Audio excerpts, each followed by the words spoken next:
Hi guys, I just wanted to make a quick video to address this question that I recently got in a comment. Shout out to you, brother. I'm sorry I can't pronounce your name, but I appreciate your comment. I really do. So the question went something like, do you notice a difference in the way people treated you, the way people talked to you before you'd started on your self-improvement journey versus now? I'll be honest, when I first read this comment, I sat there for a few minutes thinking back to recalling different exchanges, different interactions I had with people a couple of years ago, as well as interactions I had with people just a few days ago. And honestly, I noticed a major difference. So I'm saying that I saw a significant difference in the way people used to treat me before I'd started on my self-improvement journey versus how they treat me now. But that doesn't really add up. It doesn't really make sense because, see, most people don't know about a major portion of my self-improvement journey. The only part of my self-improvement visible to the outside world is my physique. Most people don't know about the hundreds of hours I've invested into meditation, into journaling, into developing myself into a productive human being, into developing my morals and values, about any of it, in fact. So how is it that I notice this difference? There's a major underlying factor here, and it's that factor that is the biggest reason for this difference. Let me share a little secret with you. You see, as humans, as long as we're in the known, as long as we're in the familiar, we are comfortable, we are okay with it.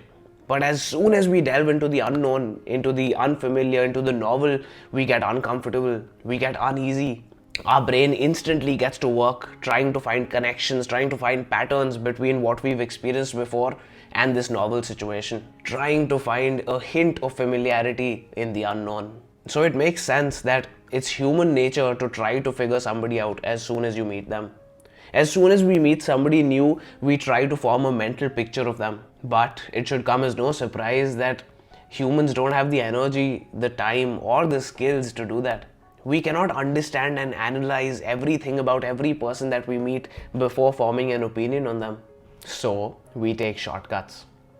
We take shortcuts to determine how to treat other people. Do you want to know what the biggest shortcut we use is? Do you want to know what is the first thing we look for in a person to determine how to treat them?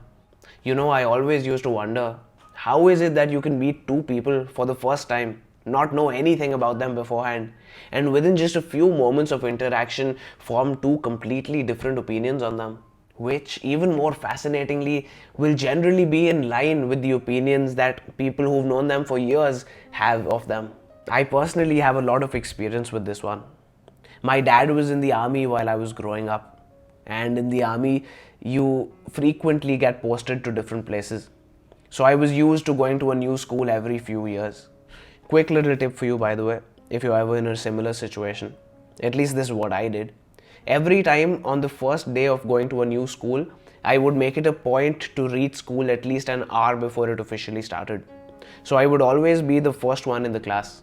This way, as other kids kept rolling in one by one, I would get a chance to interact with them individually and form relations with them. It's always easier to talk to an individual person than it is to infiltrate an entire group, right? Especially when that group is a bunch of fucked up teenagers.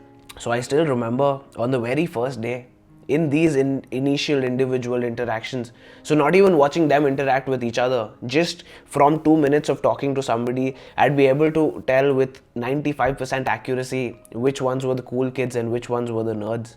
Even within groups, I'd be able to tell which ones were the leaders and which ones were the tag-alongs.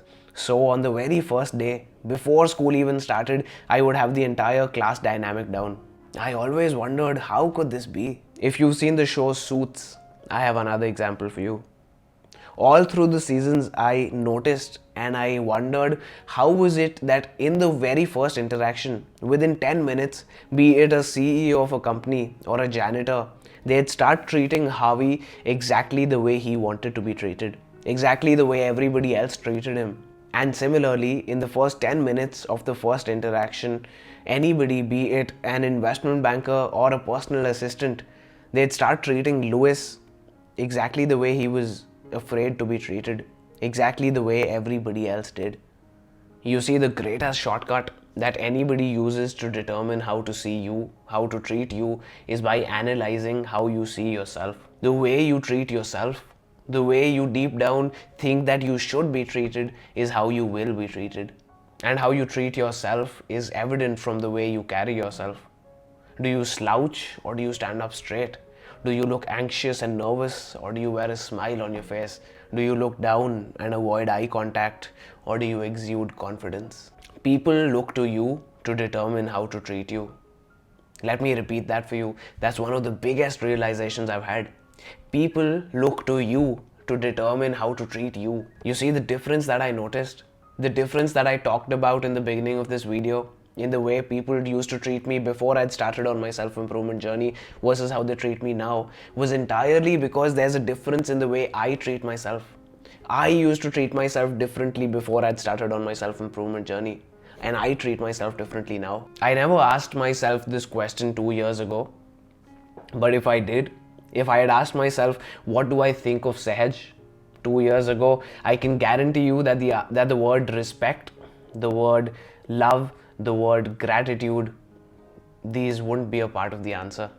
In fact, I'm pretty sure the entire theme of the answer would be the opposite of these 3 words. But today, I think these 3 words are the first words that come to my mind when I ask myself that question. I'm not going to go deeper into the subject of self-image right now, because I feel that it definitely deserves its own video. In this one, I just wanted to address this question that I'd gotten because the answers I got from thinking about it were revelationary for me. And if they could potentially help somebody else out, well, that's what I'm doing all this for. I want to urge you to start looking into self-image because it really is the key to your entire life. The book Psycho-Cybernetics by Maxwell Maltz is the resource I would recommend.